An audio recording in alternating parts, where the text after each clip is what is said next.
नमस्कार साथियों, जय श्री कृष्णा। मैं हूं आपका अपना ज्योतिष रत्न भुवनेश और लेकर आ गया हूं आपके लिए कार्तिक मास की अगली कथा। अगर आपने पिछली कथाओं को मिस कर दिया है तो कोई बात नहीं, मैंने अपने चैनल पर सभी को सेव करके रखा हुआ है और इसी वीडियो के डिस्क्रिप्शन में आपको लिंक मिल जाएंगे। आप जाकर अपनी इच्छा के अनुसार कथाएं सुन सकते हैं। आप चाहें तो इन्हें लूप में भी चला सकते हैं। और चैनल को अगर आपने अब तक सब्सक्राइब नहीं किया तो जरूर कर लीजिएगा, बेल आइकन प्रेस कर दीजिएगा, क्योंकि हम लगभग रोज आपके लिए भारतीय संस्कृति की कथाएं, प्राचीन पौराणिक कथाएं और उनका महत्व और व्रतों की गाथाएं सब लेकर आते हैं, ताकि आपका मन और तन सभी शुद्ध और भारतीय रहे। बिना देर किए चलिए शुरुआत करते हैं आज के इस वीडियो की। एक ऐसे शक्तिशाली देवी मंत्र से आज हम शुरुआत करेंगे जो बहुत ही चमत्कारी है।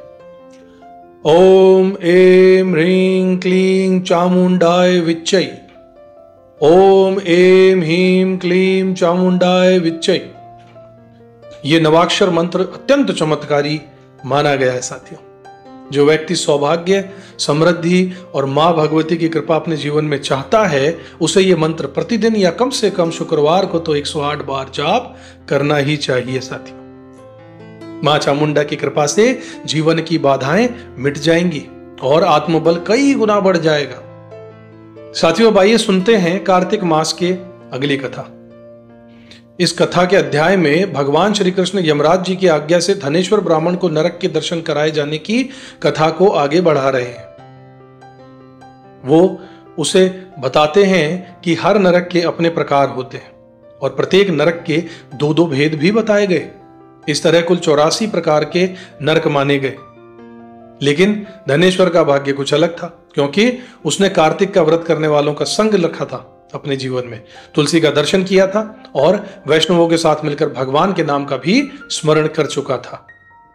इसी कारण उसके पाप कष्ट हो गए, काट दिए गए और वही यक्ष बनकर स्वर्ग के लोक में पहुंच गया।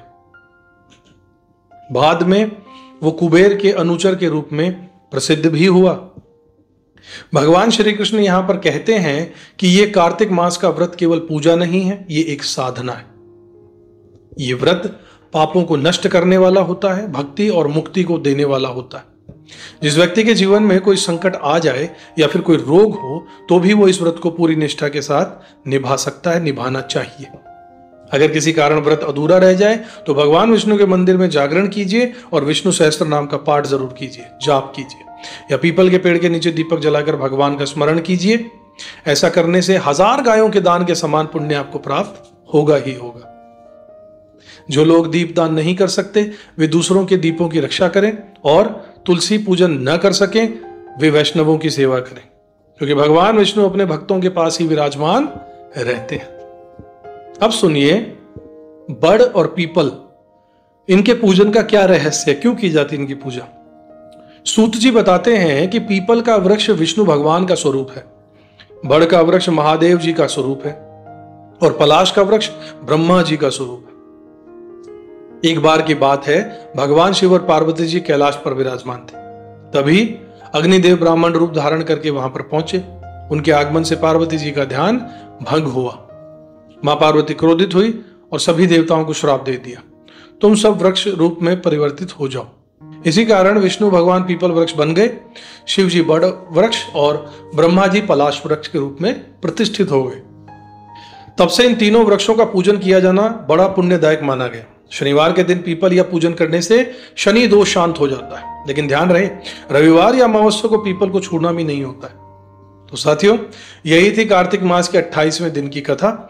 इस पर कथा का सार यही है कि सच्ची भक्ति, श्रद्धा और संगति से मनुष्य अपने कर्मों से ऊपर उठ सकता है। जो कार्तिक का व्रत करता है, तुलसी पूजन करता है, दीपदान करता है, हरि नाम का स्मरण करता है, उसे भगवान स्वयं अपने समीप स्थान देते हैं अपने हृदय में।